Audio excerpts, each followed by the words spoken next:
Get ready to be inspired by the great things happening in rural education. The Rural Scoop will bring you new ideas and innovative solutions. We'll dive into education issues and we'll highlight what's working in your rural communities. You will hear from a variety of educators, administrators, professionals, and others who will provide relevant and engaging content in each episode. And now, serving up the scoop, here's your host, Dr. Melissa Sadorf.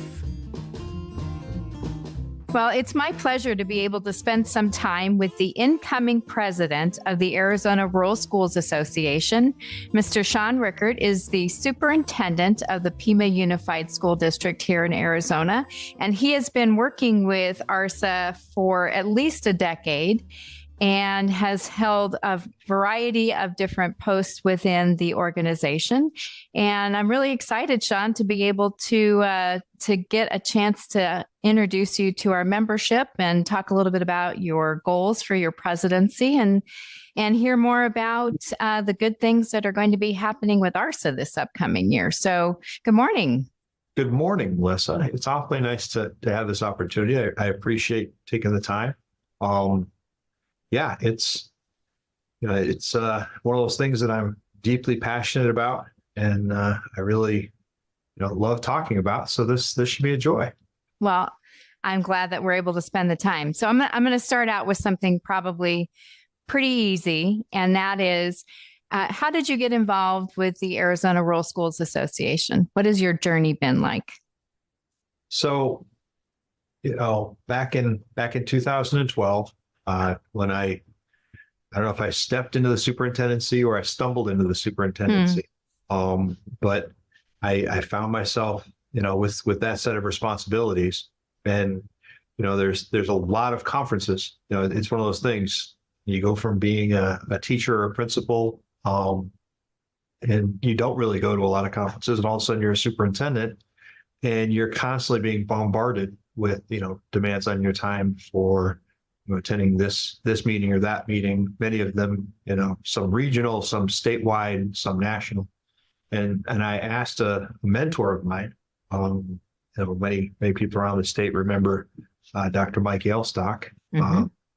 And so he was my mentor. And I asked him, I said, which of these conferences should I go to? And his advice was that, be selective, but never miss the Arizona Rural Schools Association's conference in Flagstaff. So that really kind of kicked off, my participation, my attendance at the conference in 2012, and by 2014, I recognized that this really was a place I wanted to spend more time, and so I started getting involved with the executive board. This was back when Bill Blong was leaving, and Don and Connie German were stepping in. And so, kind of got involved from there. And it's been a roller coaster ride ever since. So.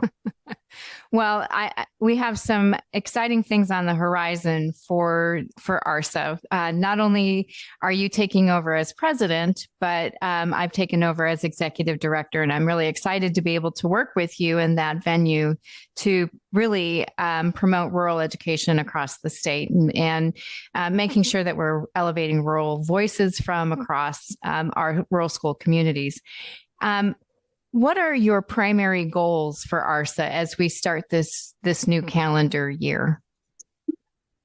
Well, I love to bring people together to have conversations about the needs of rural schools, especially in Arizona. So for me, that's really my goal, and it's kind of an extension of the work that you and I have done, bringing together the superintendent's roundtables, the work you've done with the podcast, the work we did with, putting together the winter advocacy workshop that we did last week.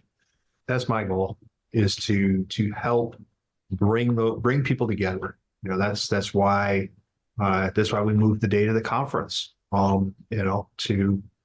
a date that's a little bit further away from some of the other big conferences that rural leaders have to attend, so that they don't feel like everything's stacked up. We want to bring people together and make sure that, and then once we get them together, then the next task is to make sure that what we can share with them is both, wonderful networking opportunities and meaningful content that we can, bring people to the table to share information with them that helps them to address those needs. And so, that's a lot of the focus, that over the next 2 years, as it's been over the last couple of years. Mm-hmm. So, and I want to frame this question by addressing the mission and vision that ARSA has, because I think it speaks directly to what we've been doing and what you are planning to continue to do. And the mission of ARSA is to advance education, Arizona's rural education community. And our vision, and I'm going to read it because I don't want to paraphrase it. I want to make sure that we get it right. As the premier Rural Schools Association, the Arizona Rural Schools Association uses its expert voice to advocate for rural schools in Arizona, improve outcomes for all rural school students, and celebrate excellence in rural schools. So are there any areas within that mission and vision that you plan to emphasize or reinterpret or reinvigorate as we look to support rural leaders across Arizona? Absolutely. I remember when we sat down, we were going through the process of developing that, and I had a napkin on the table in front of me, and I wrote on the napkin, resources, relationships, and recognitions. That it's the resources, relationships, and recognitions that we do. The Teacher of the Year process that we have really streamlined, is an important part of how we help to identify excellence in rural education.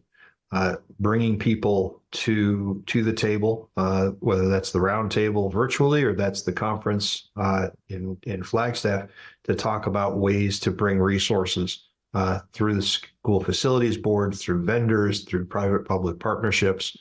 All of those things, bring value to what we do, and our ability to represent those needs.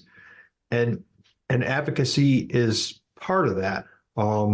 It's a tricky part because rural Arizona is a broad spectrum, and there's a lot of differentiation between the needs of schools. Some of our very small schools in Yavapai County have needs that you don't find in Cochise County, and vice versa. Large schools in Yuma County, many times don't even see themselves as rural. But boy, if when you put them on the spectrum of urban to rural for the nation, clearly their interests are more aligned with the rest of rural Arizona than they are with Baltimore or San Diego. And so, but their differences are their needs are very different from a Ganado or a Skull Valley. So we have to be careful that we don't adopt a lot of positions that alienate people and leave people feeling like, wow, that's not good for me. And so my approach to advocacy and the approach to advocacy that I have advocated for within ARSA for quite a while now is a more of a grassroots approach. Mm-hmm. And I think that's really important because school leaders, a lot of times principals see themselves as that apex leader within their world, that everything is, I don't want to say beneath them because it's not a judgy kind of a thing, but it's not, but it's stuff they're responsible for. It's downhill from them. And really, there are lots of opportunities for superintendents and other education leaders, teachers and principals, and even people in support roles. But there are opportunities for them to lead up the decision-making pyramid. and how can we as an organization help them both to understand those opportunities and then to capitalize on those opportunities. That's the key for me, is, providing that. I mean, that's where our advocacy effort can exceed what anybody else, in the rural sphere or even in the Arizona education policy sphere is doing, I believe. So, well, and to expand on that point a little bit, you mentioned the Winter Advocacy Workshop that we just hosted. It was an inaugural workshop. It's something that we'd never tried before. And we have also relied on the expertise of our newly seated policy expert. Do you want to talk a little bit about the workshop and some of the things that Diane is doing that can really help with that grassroots effort that you're talking about? Absolutely. No, this was a wonderful thing that you and Diane put together for membership. That, it's something we haven't done before, but at least not in such a direct and organized way. And a lot of that goes back to the fact that, we haven't had somebody with Diane's expertise. I mean, Diane Smith comes to us with, 30 plus years of education policy experience. And a lot of experience in helping education leaders to be better advocates. And so that was a great opportunity for us to again, see and meet a need. And it also dovetails really well with the work that you have done and that ours has done with the Borderlands Rural Teacher Caucus, which is a wonderful group of teacher leaders. Again, I always try to speak to educational leaders, not just superintendents, not just, because really there are people with the heart for making the difference in every corner of a rural school. Our goal has to be to bring them out, empower them. And that's really what that workshop was all about. It was about how do we empower those education leaders to do that grassroots. Grassroots. That's the term I'm looking for. Yeah, grassroots. So are there other avenues or other opportunities that you can think of that potentially we might be able to offer membership? I know that we've talked about maybe involving operations and facilities directors or business managers, because as you noted, the needs of rural communities are very different than those of their urban and suburban counterparts. What are your thoughts around that? My thoughts around any idea is let's go start having those conversations. I was able to attend the Cochise County Superintendent's Group meeting last week. The Graham Greenlee group met this week. There are gatherings of education leaders happening around the state almost constantly. The good news is that many of them are on Zoom, which really means that, if we want to engage with them, and we do, it's not that it doesn't require lots of mileage. Then again, I think, one of the big changes that we're seeing going into 2024 is that we're willing to put on the miles too, because there really is a need to get out there and listen. So I think that we're definitely in a position to make those kinds of changes and expand those kinds of offerings to bring in, support people, to help districts work on solutions to, their transportation challenge. Transportation is a huge challenge for rural districts. We know that. We know that because A, bus drivers are hard to find, and B, keeping buses on the road is hard. Because its mechanics are hard to find. And so, there isn't a rural district in the state that probably isn't struggling in one way or another.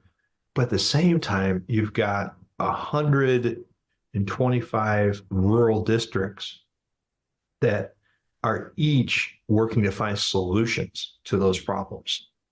And, like our logo says, we're stronger together.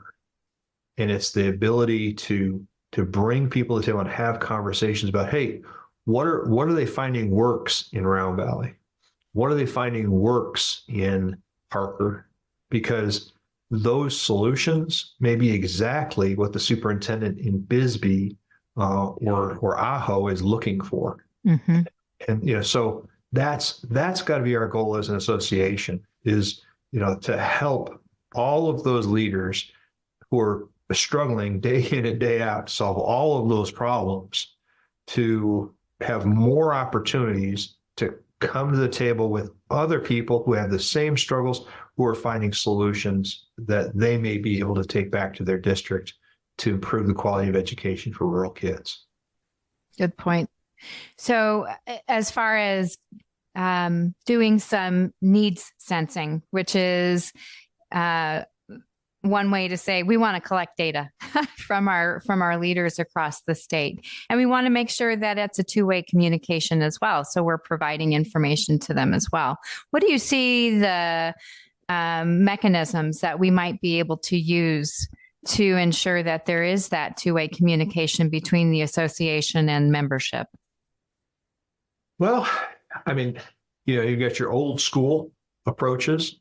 ARSA still has a quarterly newsletter, and there are regular submissions to that from, we've traditionally had submissions from vendors that are in the space helping to solve problems. Those are things that we provide to leaders, and we want to make sure that we are capitalizing on the value of that, both by listening to what the needs are, and then making sure that we're soliciting, those kinds of submissions. And then, you've got the high tech new school approach of, we do the monthly roundtables that give superintendents the opportunity to get on with people who are in a position to make a difference, but who need to hear what the challenges are, whether that's, Senate Education Chairman Ken Bennett or House Education Policy Analyst Sean McCarthy. We bring these people to the table so that they can share with the leadership what they feel is going on, and B, so they can hear what the concerns are. And that's been wonderful. We've seen lots of really positive changes come out of that. Our state accountability system has been dramatically influenced by those conversations with folks like Dr. Sean Smith at the department, Sean Ross at the State Board of Education. They hear what our members tell them in those meetings, and then they take it back and filter it into the processes. So that's one way that we help to see, okay, what are your challenges? But I really feel like, it's the face-to-face. Mm-hmm. It's the getting together, whether that's in Flagstaff at the annual conference, whether that's on the golf course, or that's in the reception halls, during that, or, the conversations. I mean, most of the breakouts that we do have a strong, deliberative basis. That's kind of a lot of what we look for. We want presenters that will start conversations, not just sit and get, and then we also meet, we meet in June, Mm-hmm. And we have our membership meeting that's kind of, takes us aside a little bit. We do it early in the morning because we're rural, and we don't mind early in the morning so much. And we do the same thing in December, but those meetings, really, again, provide those rural superintendents with the opportunity to form those relationships, and to share the resources that they've developed and the resources that they've found. So. And just to follow up on that, one of the things that I'm pushing out that I want to make sure that we're getting feedback on, whether or not it's effective, is a weekly newsletter that's coming out to all of our membership. And right now, we're pushing out that communication to anyone that signs up. You don't have to be rural. You can just be a rural advocate and a rural supporter of education. And we welcome those people that want to learn more about what's going on in rural education. And then the other thing too, Sean, that I think is of value is the information that Diane Smith is going to be starting to send out regarding what's happening in the legislative session and with state board. Yeah. She sent out her first legislative update. It's going out today. So that goes out today. And that is such a tremendous resource. I mean, there are 700 plus bills in the Arizona legislature right now, and enabling that grassroots effort by helping those leaders to sift out what are the things that they really might care about, so that they can then look and what are the things that are immediately on the horizon. I mean, it's tough when sometimes you don't get those agendas until a couple days before the hearing. But I so much appreciate the opportunity to get the information ahead of the hearing instead of just receiving information where they say, oh, hey, guess what happened yesterday that might affect you going forward, and your ability to influence it is now, that ship is set. Right. And I feel like that's what we're doing. What we're doing is really important. And Diane's work is so helpful. And the fact that we're able to provide that to she's been doing it for years for a much smaller audience. And now we're able to basically say, hey, all of the rural districts in the state now have the opportunity to receive that excellent information from Diane Smith. And to follow up on that, obviously we started the legislative session January 8th. And so we are in full swing. And I know that Diane has been pretty busy down at the Capitol talking with people and providing information around rural things that might impact rural education to us that we'll be pushing out, as Sean mentioned. But as far as some specific items or bills that you're watching, things that might be of concern for our rural educators, what are those things that are rising to the surface of concern for you? I don't know. There's always things in the Arizona legislature that are a source of concern. The budget is always the biggest one. We do have a bit of a budget crisis going on right now, and we've got a lot of partisan finger pointing going on as far as what the what's and why fors of the current situation. None of which really helps kids. Mm-hmm. But we do want to see things move forward.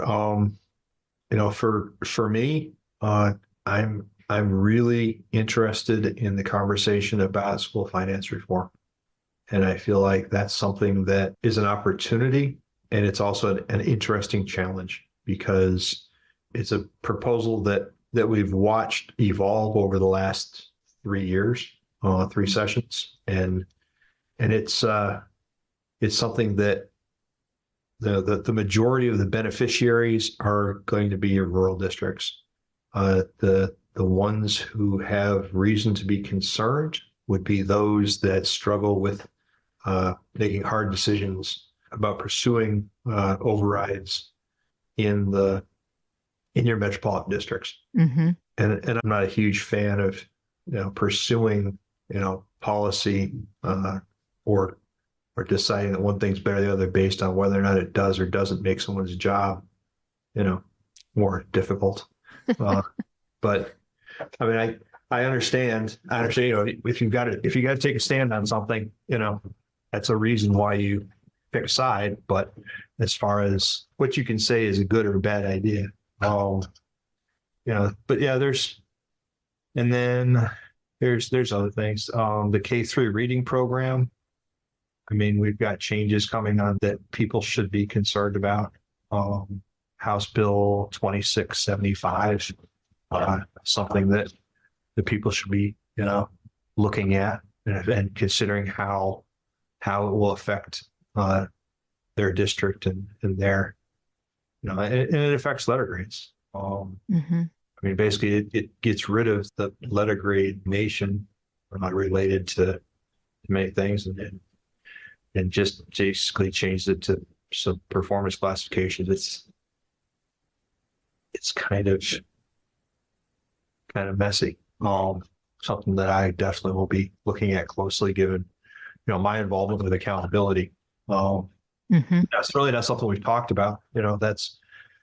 But it dovetails with my participation in ARSA, because it was Don German who first pointed me in the direction of ADAF accountability and said, hey, Sean, please go look at this through the lens of a rural superintendent, and then contribute to the process so that those needs are represented. And that was, again, back 7+ years ago. Yes. And I'm still involved with accountability, but it's so much fun, but so that's one of the things that's going on in the legislature now is they are looking at those kinds of things. And I'm a staunch conservative, and I'm a big proponent of the fact that if it doesn't have to be something that the legislature is involved in, it's probably something the legislature shouldn't be involved in. And that's something that resonates with a lot of rural legislators. It's often easier to talk them out of getting involved with something than it is talking them into getting involved with something, which I appreciate, as long as I'm not trying to get something changed. Well said. So we know that there are some successes that are happening in our rural school communities all over the state, but there's also some challenges and barriers to success as well. Knowing that you have two sides of that coin, what do you envision rural education in Arizona looking like in 3 to 5 to 10 years, right? If you had a crystal ball, what would you say are going to be some things that we've done well, and what are some things that we're still going to need to continue to advocate around? And to follow up on that, what do you see? What do you want your legacy to be as the ARSA president? If you had to say, okay, during the next 2 years while I'm the ARSA president, I really want to make sure that ARSA is able to tackle this big, hairy problem and have a positive outcome, or that you want to be able to, you go back to your 3 R's, those recognitions, resources, and whatever the other one was, relationships. Two R's is easy. That third R, and it's never the same one, but it catches you all the time, doesn't it? So those are two very weighty questions. They are. And no softballs here. Yeah. Okay. So the biggest challenge facing rural schools and their ability to provide a quality education to children has been and continues to be the teacher recruiting and retention problem. And I know you were able to participate in Governor Hobbs's teacher recruiting and retention task force, and thank you for the time you invested in that. I don't know. I haven't seen any solutions that I think are long-term, like turn the boat around solutions. We have the problem that we have, and we've had the problem that we have for 20, 25 years, right? Yep. In rural Arizona. And that's the kicker. And a lot of the solutions are like, oh, well, we're going to address the last 5 years of the problem. And there's things that, if we had done this, and I think they are making the situation a little bit better, which in some ways is good and in some ways is bad. I think it's bad because we're seeing progress, but we're not solving the fundamental problem, which is there's a decline in the number of people and the percentage of the population that want to go into education, that see it as a fulfilling way to, to meet their extrinsic and intrinsic needs. I think if you go back 50 years, you find that the opportunities for someone who might be inclined to go into teaching were much narrower. And over the last 50 years, with the expansion of, really the expansion of technology and the technology industry, as well as healthcare, and all of the positions that are available. I mean, think about there were no MRI machines 50 years ago. Right. I mean, all of those positions in healthcare and all these specialized trades that have developed. I mean, just genetics. Holy cow! I mean, yeah. I mean, I can guarantee that my grandparents had maybe one genetic screening in their entire lives. And in this day and age, every time you go to the doctor, they're like, oh, well, let's do a genetic screening to see if this might work, or let's see, So I guess my point is, as all of that expands, the percentage of the population that says, hey, I want to be a teacher. Now they have other options on the table, and some of them pick those other options. And so we just don't have as many people wanting to go into teaching. So we have a fundamental teacher shortage. And the system that we have, this one teacher to every 22.7 kids or whatever it is, right? I mean, that system isn't going to be sustainable. Right. And so you have to be able to recognize you're going to have some people that, maybe, can do things to help children learn, but aren't going to become that, that seasoned veteran teacher who, wants to be nationally board certified and get a master's degree in curriculum and instruction and be the expert that child needs. What do we see right now? People get into the classroom, they teach for a little while, they decide they want to become an expert, and as soon as they're an expert, we take them out of the classroom. And we put them into a TOSA position or an admin position or an ADE position at the state level. And then, we've just exacerbated the problem. So I think there's going to have to be some fundamental shifts in the way that we educate children. I think there are lots of things that are happening right now. And this is a really, really exciting time to look at education. Obviously online tools are huge in terms of, like Elevate K-12 and what Shaylee over there has done with developing platforms for teachers to provide instruction remotely. And that's worked in lots of schools in Arizona that can't find a full-time teacher in the classroom, but need somebody who's an expert in how to get kids to learn to read or how to get kids to learn algebra. You've got, now just over the last year, the explosion in artificial intelligence tools. ASU has a wonderful convening that they're doing next month for teachers and education leaders to help them to understand those tools. And they've got some of the leading experts in the country are right here in Tempe, figuring out, how to make these things work. We've in Arizona, we're in the middle of this battle over ESAs, the empowerment scholarship accounts, where basically a parent can get 90% of what the state would spend to educate their child in a school, and then they can use that money however they want. That's causing an increase in homeschooling, but it's also leading to this explosion, especially in the rural areas of micro schools. Yep. It's these tiny schools that come in, and I think like anything else, we saw this when charters first started back in the 90s, where all of a sudden you got tons of people that just jump into the space. And then over a period of a couple of years, I mean, in the case of charter schools, I think it was probably 5 to 7 years, you really saw the winnowing out of the chaff on that. But I think it'll happen much faster with micro schools because, their market-based accountability is going to become apparent to parents, if students aren't making the learning gains.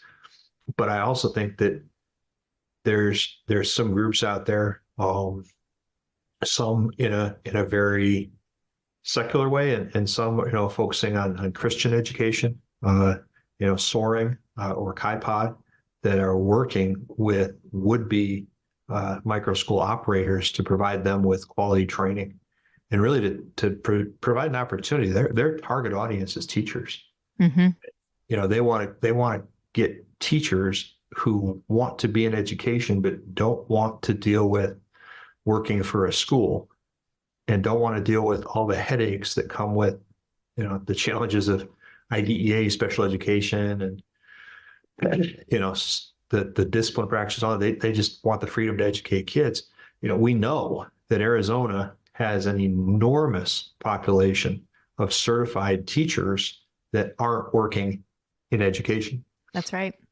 That is an opportunity that could very well explode. And what does that mean? What does that mean? How does that reshape what public schools do? Because there are things a micro school can't provide. Mm-hmm. And those things, people may want to come to their public school for. Say, hey, you know what? I can't really get a good CTE program. They don't.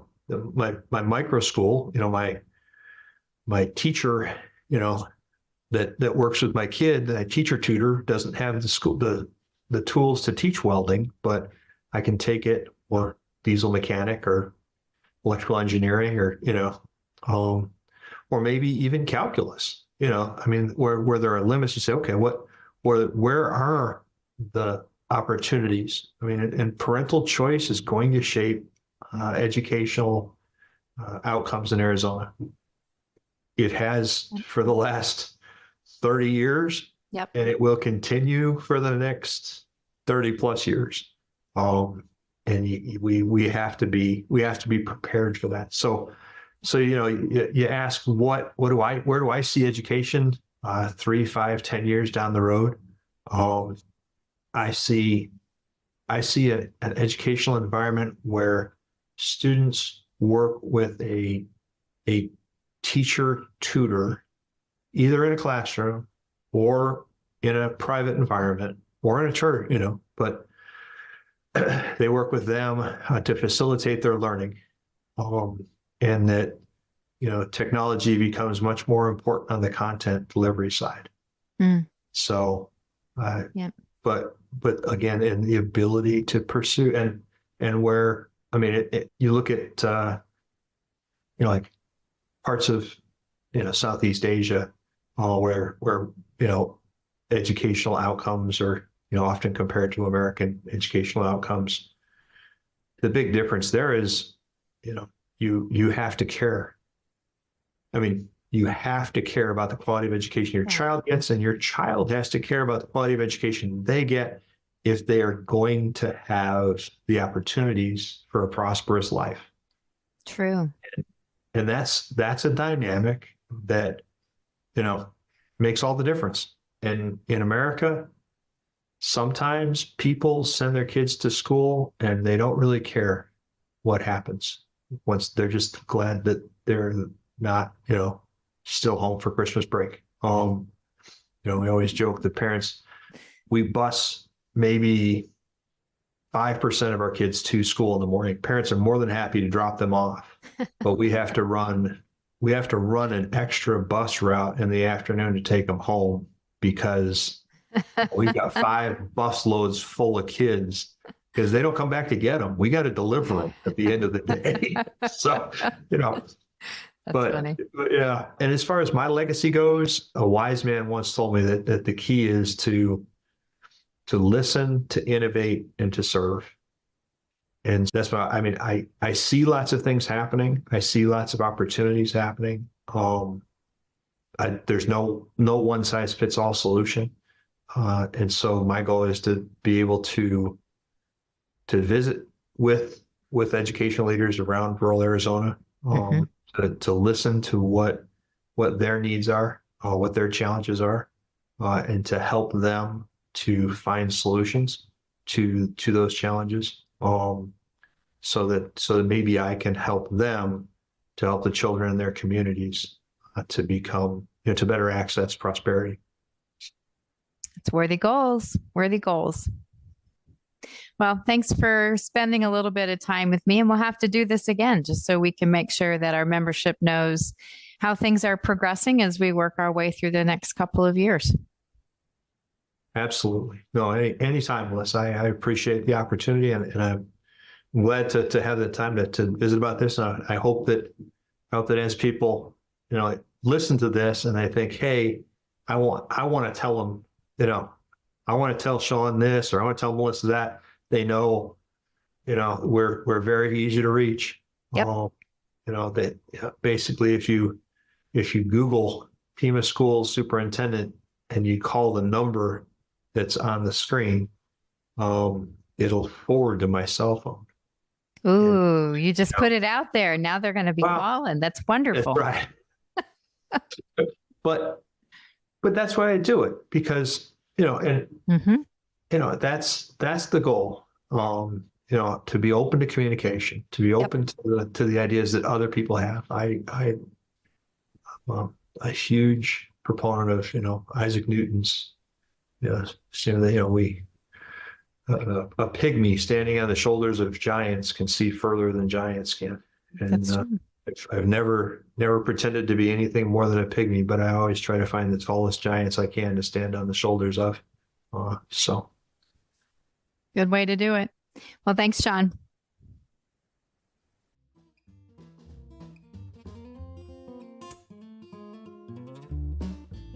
Thank you so much for listening to The Rural Scoop. Please be sure to rate, review, and subscribe, or even leave us a comment. And be sure to follow on Twitter at Dr. Sadorf. That's Dr_SADORF, so that you never miss a new release. You can also check out previous episodes of The Scoop wherever you get your podcasts. Production support for The Rural Scoop is provided by Chattanooga Podcast Studios. Find out more at ChattanoogaPodcastStudios.com. See you next time for more great discussions about rural education.